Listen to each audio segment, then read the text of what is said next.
우리 국가의 안전과 해상 주권을 엄중히 침해하는 공격적인 행위로 반드시 대응해야 할 안전 위협으로 간주한다는 데 대하여 언급하셨습니다.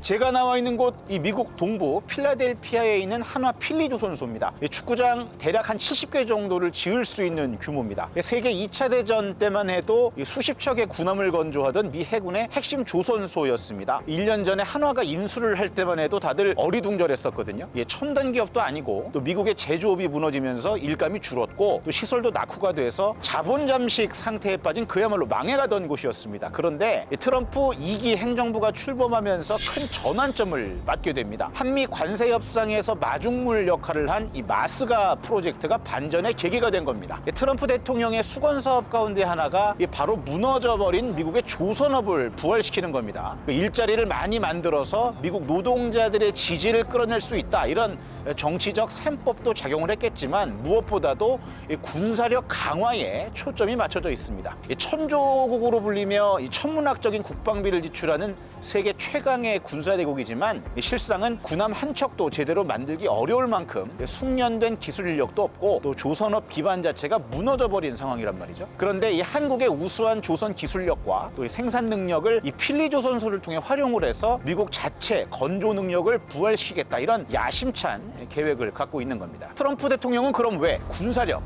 특히 해군력 강화에 집착을 하느냐? 전 세계 패권을 다투고 있는 중국의 성장세를 견제하기 위해서입니다. 재작년 미국 싱크탱크죠, CSIS가 중국이 대만을 침공했을 때를 가정한 워게임을 시뮬레이션을 해봤습니다. 요약하자면 미국이 현재의 해군, 공군 전력만으로는 승리를 장담할 수 없다, 막대한 희생이 뒤따를 거라는 강력한 경고를 보냈습니다. 미군이 승리하기 위해선 중국 함대를 제어할 수 있는 대응책 마련이 필요하다고도 언급하고 있습니다. 이 미중 해군 전력은 항공모함을 비롯한 핵심 전력의 배수량을 따지면 아직까지는 미 해군이 2배 이상 규모가 큽니다. 질적으로도 아직 중국이 미국을 위협할 수준은 아닙니다.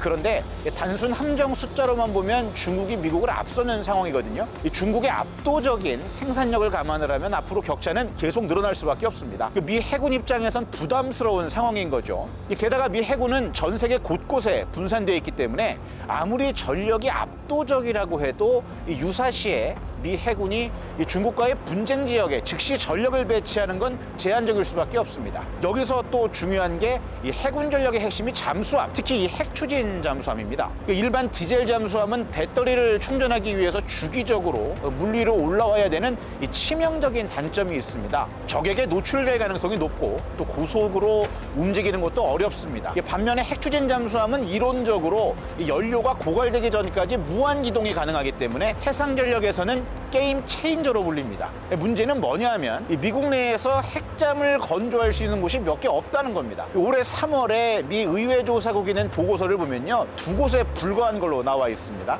미국은 중국을 의식해서 핵잠 건조 능력을 2배 이상 끌어올릴 계획인데요. 그러려면 기존의 조선소들이 자체적으로 투자를 늘려야 하는데 현재 설비 투자를 안 하려고 한답니다. 급한 정부가 돈을 지원해달라고 버티는 상황이라는 거죠. 그렇지 않아도 정부 부채 때문에 골머리를 앓고 있는데 미 행정부 입장에서 이 엄청난 비용이 드는 핵잠 건조 시설에 투자할 여력이 어디 있겠습니까? 그렇기 때문에 현재 조달 계획을 2035년에서 2040년으로 연기를 한 상태입니다. 이런 와중에 한국의 마스가 프로젝트가 트럼프 대통령의 고민거리를 단번에 해결해 줄 수 있는 신의 한 수가 된 겁니다. 이 필리조선소는 앞으로 50억 달러 이상을 투자해서 선박을 건조하는 도크를 대폭 늘릴 계획입니다. 미 해군 전함도 만들고 또 선박 유지 보수도 할 계획입니다. 트럼프 행정부 입장에선 정부 예산이 따로 들어갈 필요가 없이 군함도 만들고 더불어서 전문 인력까지 양성하는 2마리 토끼를 잡겠다는 겁니다. 나아가 트럼프 대통령의 노림수는 한국의 핵추진 잠수함도 필리조선소에서 건조해달라는 겁니다. 한국의 수건 사업인 핵잠을 승인을 해주면서 미국 내 핵잠을 건조할 수 있는 조선소를 확보해서 기존의 독과점 구조를 흔들면서 차세대 핵잠 전력화 시기를 앞당기겠다, 이런 판 시간단이 깔려 있는 겁니다. 이 한국의 핵 추진 잠수함을 어디서 건조할 거냐를 두고 현재 한미 양국 간의 협의가 진행 중인 상황인데요. 내년부터 핵 추진 잠수함을 비롯해서 우라늄 농축 또 사용 후 핵연료 재처리 문제 해결을 위한 한미 협의가 동시다발적으로 진행될 예정입니다. 예민한 사안들인 만큼 지혜를 모아서 한미 양국이 윈윈할 수 있는 접점을 찾아갈 수 있을지 주목됩니다.